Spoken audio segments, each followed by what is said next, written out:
Hi, I'm Caroline. And I'm Adrienne. And this is Scandal Sheets.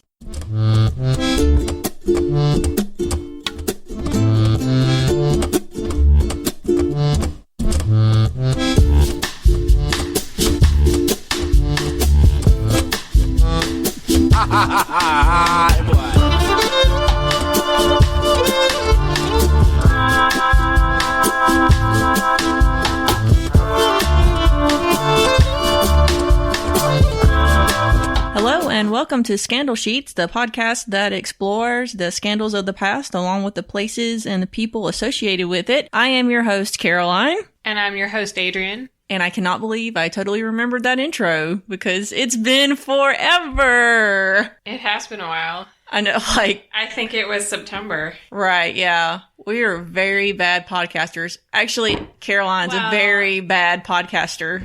You have a reason. Yeah. So I started graduate school, and turns out that it's actually kind of hard. Yeah. It's not like hard as in content. It's just a lot to juggle. It's time consuming. Yeah, that's it. Yeah. It's time consuming. Yeah. I'm doing all my reading for that, and I'm doing it online, which people look down on online school, but it's way harder than being in class. I would have some weeks where I had readings, and then I was supposed to post discussions and respond to people and turn in papers, and it was just, I was losing my mind. So I'm not sure I thought that an online program would ever be a challenge because you kind of do it at your own pace and you don't show up for class the way that you traditionally think of showing up for a class. But I guess they're still at the same, like, do you still have them on certain days at certain times? Or do you just, like, how do you do that? Are the lectures pre-recorded? There's not really lectures. At least my teachers didn't do lectures. It was, there would be, at the beginning of each unit, there would be an introduction, basically a written lecture from them. Yeah. And then there would be additional reading assignments, and typically you had to post a answer to a question. Like, they would pose a question every week, and you had to post that by Wednesday at midnight, and then you would have to answer 3 of your classmates' comments by Sunday at midnight. And then, of course, on top of that, you would have or every other week, we'd have a component of our projects that were due. And so I have another quarter online, and then starting in March, I will actually be going to class. So I'm hoping to get back into podcasting full time. Because you go back when? I go back in the middle of January. And our goal is to do 4. Yes. Well, at least 3. We have a trilogy. So yeah, let's go ahead and get to that. I think that's a good goal that we can make. Yeah. So we're starting tonight a trilogy on the Singer family, as in the Singer sewing machines. And I had always just kind of read things about Isaac Merritt Singer, who... I knew nothing. Yeah, I kind of I'd read little bits and pieces, but I had never fully explored the story. Mm-hmm. And holy crap. Yeah.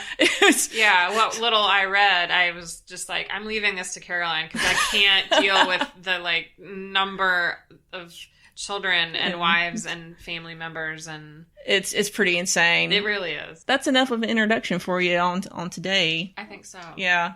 You will quickly find out that Isaac Singer is not a Louis Kahn. I don't know, I think he was probably a borderline sociopath because he just didn't really... Yeah, he is far from Lou Kahn. And I mean, Lou Kahn, so Singer had the women, he was married to multiples at the same time, and Lou at least went from one to the next. Right, yeah. Sorry, spoiler alert, but... Yeah. Sorry. There were multiple women at the same time. He was definitely passing it around. So let's get started. Isaac Merritt Singer was born on October 27th, 1811 in Pittstown, New York. Now that's just the Pitts. No. Is that a real place? Because I had never heard of it. Not that I'm an expert on it. Yeah, I saw Pittstown. I saw Oswego. I saw a random I've heard of Oswego. Native American sounding name that started with an S that I'm not even going to try to pronounce. Okay, so he was born somewhere in New York. Okay. And he was one of 7 children born to his parents, Adam and Ruth Singer, who actually divorced in 1821. So I thought that was rather interesting. to be that early on. So the father actually remarried and moved to the Lake Ontario area, and Isaac was sent to live with his older brother. Now, initially he was apprenticed as a lathe operator. Oh. I had to look that one up. Yeah, so woodworking. Yeah. He also learned the printing trade, and while he was working with this, he invented a machine to carve type blocks. Okay. Because, you know, when you're printing back then, you would have to set the machine with all the little... the typeface, Yeah. Yeah.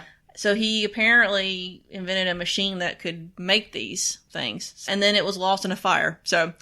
there you go. Oh, no. He definitely was not one for education. He had very minimal schoolroom education. Yeah. It was very much kind of an on-the-job training, which probably... learning by doing. Yeah, probably not that odd for the early 19th century.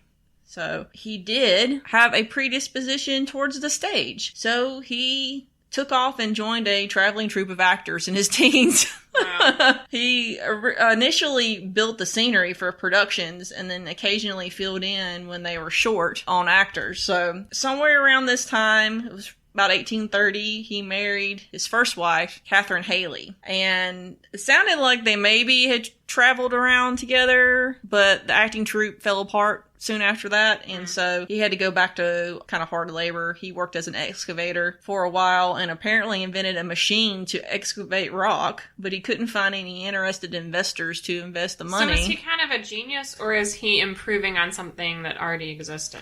Well, that's where we'll get with the sewing machine. Well, I knew, okay. It's, and I think people focus more on the sewing machine and not his other inventions, well, so I kind of do wonder. Yeah, it's funny because it wasn't the Singer Sewing Company, it was the Singer Manufacturing Company. Right. He eventually just sold the prototype for this machine for $2,000, which actually is nothing. That sounds like a lot of money. Yeah, for the 1830s it would have been. Yeah. By 1837, he had 2 children with his wife, Catherine, and decided it was time to hit the road as an actor again. So he basically just took off and left them. And when he was in a theater in Baltimore doing a play, he looked out and saw a beautiful 18-year-old girl. Of course he did. In the crowd. Was she an actress or a chorus girl? No, she was not.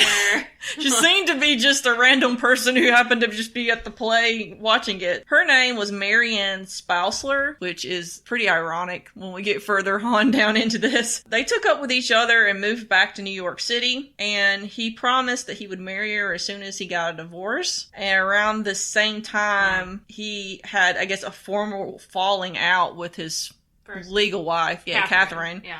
And I'm assuming that they kind of decided to just live separately at that time. Not that she would have seen much of him anyway. I know, exactly. The kids. So he had her over there. He's now with Marianne, and they decide to hit the road together as actors. They basically lived in a 1-horse wagon on the road. No thanks. Going from small town to small town, pretending to be Mr. and Mrs. Merritt, and giving performances at churches, which I found rather ironic. That is really funny. By 1850, so nearly 13 years of basically being dirt poor, living on the road in this wagon, they ended up in Chicago. And now they also had 8 children by this time. Probably took that long to get to Chicago. Right? In a wagon. With 8 kids? From New York. Yeah. Right. 13 years, 8 children. That's not even, I mean... Were any of them twins? I don't know. I'd have to look at the dates again. I don't think they were, though. They were literally like a year, 2 years, a year, 2 years. So very close together. And wait, so the 8... So he had 2... Yep. With Catherine, and then he had 8 with the same woman. Yeah, with Marianne Spousler. 8 so far, rather. As we've kind of seen, Singer was more predisposed towards wanting to make money as opposed to being truly invested in inventing things. He would pick up on stuff that he thought he could improve upon, and then, you know, hopefully it would make money, and it never did. But finally, in Chicago, he invented a reaping machine initially. Reaping? Yeah, so like agricultural? Yeah. Okay. Yeah. Then he also invented a sewing machine. He didn't invent a a sewing machine. But wait, yeah. The sewing machine had been around since the 18th century. And it was invented it was in... England or France. Yeah, I read that. I feel like it was England. It was famously unreliable, and in fact, Singer called it a, quote, contemptible little machine. Yeah. But he knew which way the wind was blowing because they were starting to show up in tailor shops, and they were starting to reduce some of the repetitive work. And he knew he could do it better. Right. So he literally created a better sewing machine by borrowing a bunch of improvements that had been designed by other people. So is that theft? I don't think... If he's just taking it and then putting together, like, you're not stealing... Yeah. I don't know. Yeah, so basically what happened with that was he hooked up with Edward Clark, who was a marketing genius, and boom, money started falling from the sky, but then so did the lawsuits. All the people who had invented all those little parts came out of the woodwork and started suing them. And it took several years, but they basically settled them all by royalties. They said, for every part we use, you'll get a percentage, which was probably only pennies at the time. So with all this settled, Singer could finally focus on other things, like moving to New York and impregnating more women. Yep. Is he still being an actor, or he's, like, totally beyond that? Yeah, I think he's kind of out of the acting phase of his life, yeah. He's playing some kind of part. Yeah, maybe that was where actor getting paid for it. Right, he was getting fulfilled in his private life by acting. So this is 1850. Singer and his quote-unquote wife, Mary Ann, set up house on Fifth Avenue because they're multimillionaires by now. Sure. You're probably wondering what happened to the real Mrs. Singer. Well, Catherine. Yes. Yeah. She'd been banished to Brooklyn, which sounds like a pretty horrible thing. Banished? Yeah. I mean... By whom? I guess him. He just said, hey, go to Brooklyn and live with the hipsters, and I'll pay your way. No hipsters in the 1850s? No, they were not. Well, Victorian hipsters. Yeah. Probably. Steampunk people. They had great mustaches. That's true. And rode penny farthings. Yes, but no man buns. Possibly. Maybe not. I don't know what was under those hats. Yeah, that's an excellent point. So, finally, after 30 years of marriage, 24 of those years he actually spent separated from Catherine. He sued her for divorce based on her adultery with another man. It was like really the audacity of this guy. This guy's definitely not winning any awards for humanity. And basically, I think the way that was handled was Edward Clark, his partner, was very concerned with appearances and was very concerned about Singer's ongoing situation with his quote-unquote wives. Yeah. So by this point in time, he'd been with Mary Ann for 24 years, so they were officially common law husband and wife. So Edward, I think, thought this divorce will go through. They can get married and everything will be copacetic. Catherine was paid off. She was given a $10,000 alimony or settlement or whatever to accept these terms. And she was like, okay. Yeah.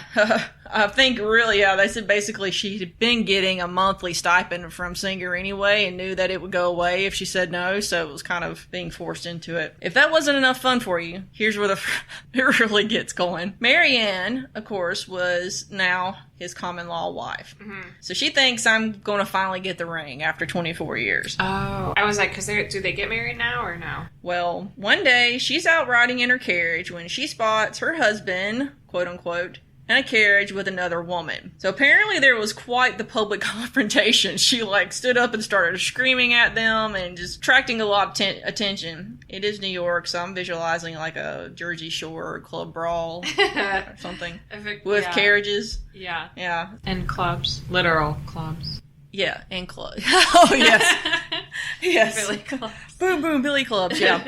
The day after this public spat, Mary Ann had Singer arrested for beating and choking her. So this apparently happened the night of the confrontation. And Singer was placed, quote, under orders to keep the peace. So I'm a restraining order? I'm not really quite sure what that means. It sounded like he got off really easy. And in fact, he did one better and decided to leave for Europe, which his, partners were like, you probably should get out of the public eye right now. Go away. We've known other men that have done that. Taken off. Schlepped off to Europe. Yeah. Yeah, they have a tendency to do that for some reason. They do. He takes off for Europe, but he's not alone, of course. So you see, the woman in the carriage was a woman by the name of Mary McGonigal, and she originally worked in his Philadelphia office of the Singer company. She wasn't the one he took to Europe with him. Oh, no. He actually took her sister Kate. No. Yes. Were they both they were both in the carriage? No, they weren't. Oh. No. She was? Yeah, she was.